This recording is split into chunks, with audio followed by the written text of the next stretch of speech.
रशीदताई Mobil advocate साहब, माजी खासदार सुरेश टावरे साहब जो मेरे पैनल से महापौर भी रहे, उनके पैनल से उनका सेवक बनी थी। मैं सुरेश टावरे साहब को भी बहुत इज्जत से नाम लेना चाहती हूँ। हमारे सोहेल खान साहब, सलाम शेख साहब, हमारे आबिद मनसब महाराष्ट्र प्रदेश जनरल सेक्रेटरी आबिद मनसब साहब, हमारे माजी नगर सेवक जो मेरे साथ में शाहिद सिद्दीकी साहब थे, और मेरे इलियास भाई नागरिक बैंक के डायरेक्टर, मेरी मुकीम भाई जिन्होंने बहुत तादाद में नौजवान बच्चों को लेकर आए, उनका भी शुक्रिया।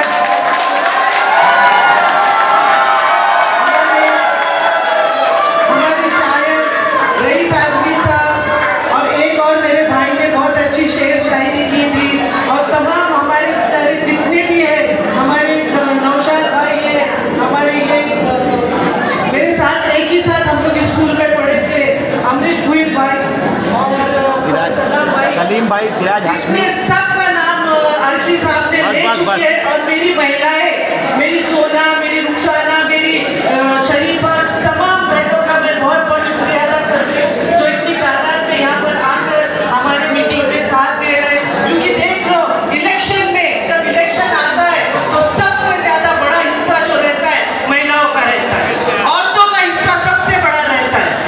तो आप लोगों का फर्ज बनता है कि हम महिलाओं को बढ़ चढ़ कर आगे हिस्सा लेने के वक्त हमारी हिफाजत करो। आप लोग इस मोदी सरकार में आप लोगों ने देखा होगा, सबसे पहले उन्होंने टारगेट किया था हमारे हिजाब के ऊपर।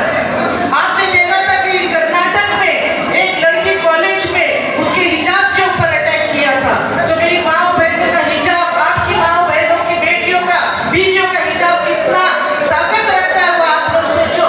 कि मतलब ये समझो कि हिजाब की हिफाजत होना चाहिए तो कांग्रेस को वोट देना चाहिए। अगर आपको ये लगता है कि कांग्रेस का साथ नहीं दोगे तो ये समझ लेना कि औरतों की इज्जत, मर्दों की इज्जत, दाढ़ी टोपी, आजाद खाना पीना, हमारी कुर्बानी हर चीज के ऊपर आपका है। बच्चे को देखो ना। आप लोगों ने देखा है कि आज अमेरिका के अंदर जवाहरलाल नेहरू का नाम वहां के महापौर ने लिया है। जौहरान जो नए महापौर जीत कर आए वहां पर, तो हमारे देश में नेहरू परिवार, गांधी परिवार को हम कैसे भूल कर चलेंगे? ये बीजेपी के लोग कांग्रेस को दबाना चाहते, राहुल गांधी के दुश्मन बने हुए, मगर राहुल गांधी एक ऐसा बच्चा है, आप सबको राहुल गांधी बनना चाहिए। आज ये नौजवान सब बच्चे राहुल गांधी राहुल गांधी का साथ दो। अगर आप लोगों ने राहुल गांधी का साथ नहीं दिया तो ये समझ लेना कि हमारा देश खतरे में पड़ जाएगा। आज गृह मंत्री देखो किस तरीके से बिहार में स्टेज पर से आवाज दे रहा है, राहुल बाबा अबे तबे से बात कर रहा है, कितना बदतमीज वो अमित शाह है। आप लोग देखो उसका ही साथी मोदी का, मोदी और अमित शाह को उखाड़ के फेंकना है। हमारे भिवंडी शहर ने बाला मामा को एक तरफा वोट दिया, बाला मामा को राष्ट्रपति को देखकर नहीं दिया, हम सब ने साथ दिया था, मोदी को हराने के लिए दिया था। उसी तरीके से आज फिर वही वक्त आया है, महानगर पालिका में कांग्रेस का तिरंगा लहराने का वक्त आया है। अगर आप लोगों ने भिवंडी में कांग्रेस को जिंदा नहीं रखा तो ये समझ लेना कि भिवंडी का नामो निशान खत्म हो जाएगा। आज पूरे देश में भिवंडी का नाम लिया जाता है। आज पूरे महानगर पालिका में, पूरे महाराष्ट्र की जितनी भी महानगर पालिका है, सब पे नजर अगर है किसी की तो भिवंडी के ऊपर है।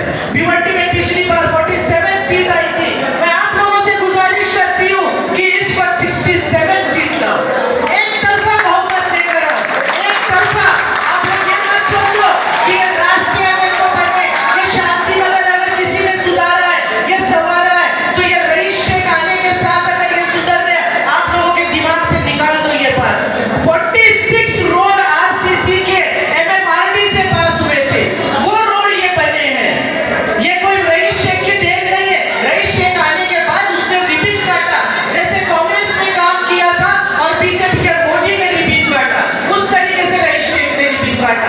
आप लोग ये मत सोचो उसका नसीब है, उसके नसीब से वो जीत गया, मगर ठीक है, जैसे सलाम भाई ने बोला कि अब वो नया प्लेटफॉर्म बनाने जा रहा है, वो भी ये पार्टी छोड़ेंगे, ये समझ लो।